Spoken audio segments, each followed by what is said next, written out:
Fala rapaziada, hoje a gente vai falar sobre a Parábola de Stanley. Esse é um jogo de um dos meus gêneros preferidos, os Walking Simulators, porque são os jogos mais simples que guardam o maior potencial filosófico. E nessa pequena caixa de Pandora que nós temos aqui, a gente vai explorar um pouco sobre o existencialismo. Nesse jogo você é um personagem chamado Stanley. O Stanley era um funcionário 427 de uma grande empresa, onde tudo que ele fazia era seguir ordens que apareciam no monitor, e então ele apertava alguns botões. E essa tarefa se repetiu por anos, até que uma coisa esquisita aconteceu. As ordens pararam de chegar. Já tava ali há horas e nada de aparecer comandos no monitor novamente. Então ele decide se levantar e ir em busca de respostas. Conforme ele foi explorando, ele percebeu que não havia ninguém naquele escritório, ou melhor, não havia ninguém em lugar nenhum. Ali ele se encontra em isolamento total, mas como disse o narrador, ele decidiu ir até a sala de reuniões para ver se não havia perdido nenhuma reunião. E é nesse momento do jogo que você tem a sua primeira escolha, duas portas, dois destinos diferentes. O narrador disse que o Stanley entrou na porta esquerda e a gente foi por lá. Chegou a outra sala onde também não havia ninguém e subiu as escadas até finalmente chegar na sala do chefe, onde também não havia ninguém.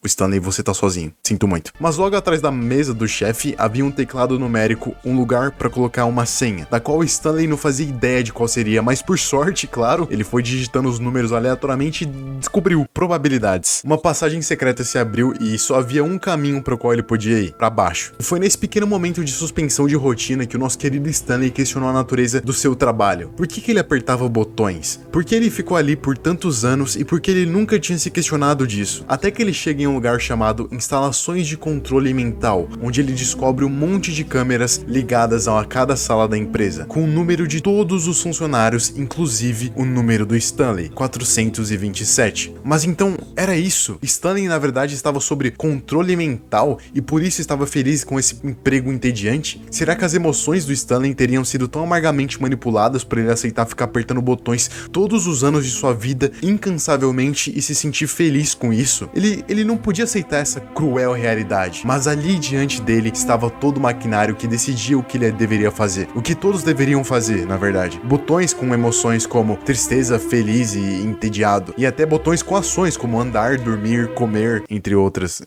ações que eu prefiro não citar aqui. Mas agora ele tinha uma escolha, ele podia tirar o controle da vida dele das mãos de outra pessoa, ele podia agora ver o mundo como ele realmente é, e não por trás de toda essa manipulação, desse controle mental, bastava apertar um botão. E foi o que ele fez. Desligou todo o maquinário manipulador e abriu as portas para a liberdade. Ainda restavam questões. Como ele saiu daquela Matrix? Onde estavam os colegas dele? Mas talvez a meta dele não fosse entender, mas apenas se libertar. Stanley felt the cool breeze upon his skin, the feeling of liberation, the immense possibility of the new path before him. This was exactly the way, right now, that things were meant to happen. And Stanley was happy.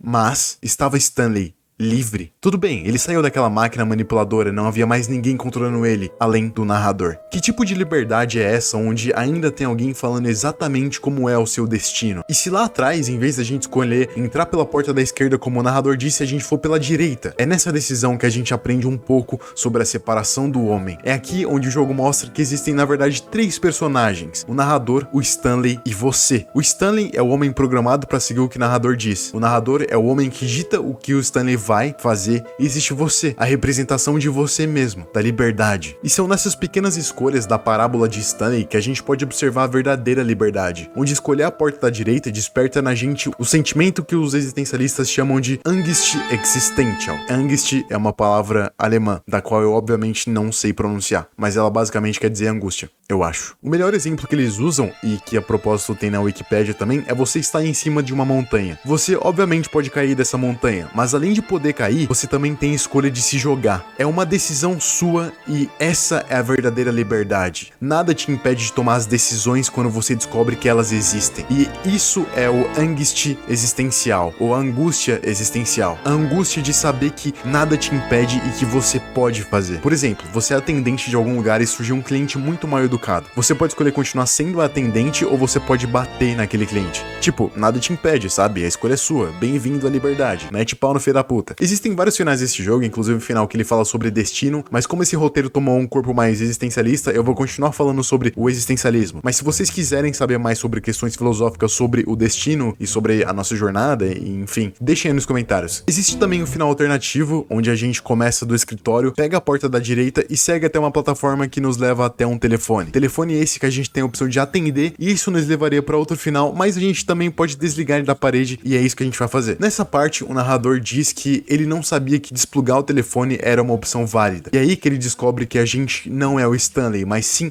uma pessoa real, alguém por trás do computador, uma mente de verdade. Por isso, nós tomávamos decisões contrárias ao que ele estava falando, porque somos pessoas com liberdade dentro das nossas escolhas. E o narrador passa um vídeo pra gente aprender a tomar decisões no mundo real, para que a gente não estrague mais o jogo dele. Nesse vídeo, o narrador nos dá o exemplo de tomar decisões. Esse cara pode passar anos da vida dele ajudando pessoas de países pobres, ou pode colocar fogo na casa delas e nelas. Então ele pergunta, o que você faria? Tendo em mente que nada te impede, nenhuma moral, nenhum deus ou religião, nada. A decisão é totalmente sua. Você escolhe, tacar fogo ou ajudar. Ele também nos lembra que diferente do mundo do jogo, o mundo real faz sentido e que a gente deve tomar decisões racionais e nunca tomar decisões que não façam sentido. E se algum dia você estiver conversando com uma pessoa que não faça sentido, essa pessoa não é real e você deve arranjar uma desculpa para parar de conversar com ela. E é claro que ele ainda avisa. And finally, if you begin to wonder if your choices are actually meaningful and whether you'll ever make a significant contribution to the world,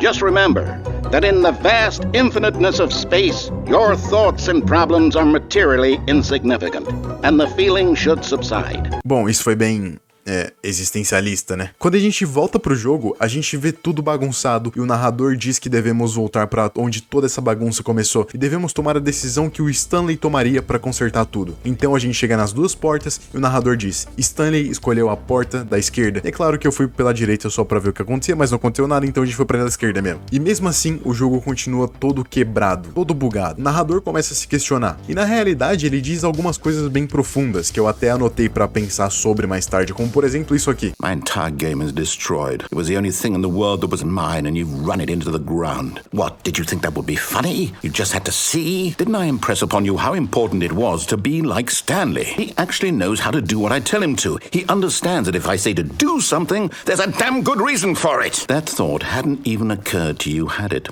That there's a world outside of you? You're a child.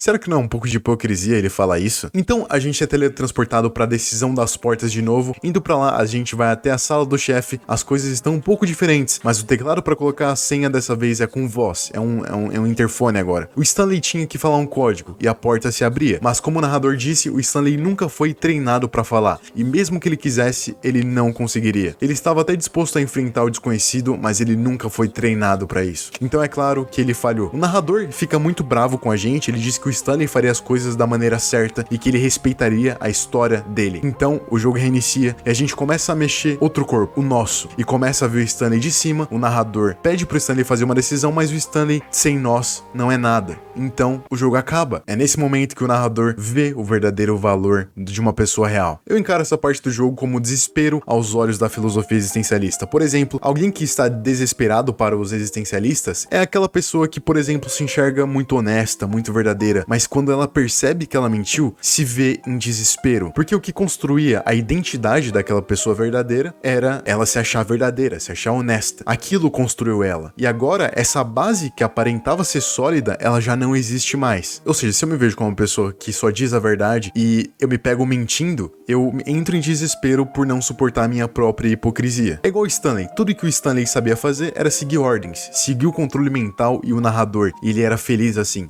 Mas nós, o jogador, mostramos pro Stanley a capacidade de decisão. Nós demos pra ele a verdadeira liberdade. Nós mostramos que ele não tem que escolher só a porta esquerda, mas que ele também pode escolher a porta direita. Fazendo isso, nós tiramos o que definia o Stanley. E agora, parado e quieto, sem saber pra onde ir ou o que fazer, ele se encontra em desespero. E desespero não é aquela pessoa que fica gritando, mas você pode estar em desespero, pelo menos pra filosofia existencialista, de uma maneira bem calma. É um estado mental. O que definia a identidade de Stanley era seguir decisões tomadas por outras pessoas, receber ordens, obedecer os comandos do computador. Mas nós destruímos essa definição de identidade dele, mostrando que há mais do que seguir ordens, e agora ele tá em desespero. Quando você tira alguém da caverna, ou a luz queima os olhos da pessoa, ou a luz queima a mente.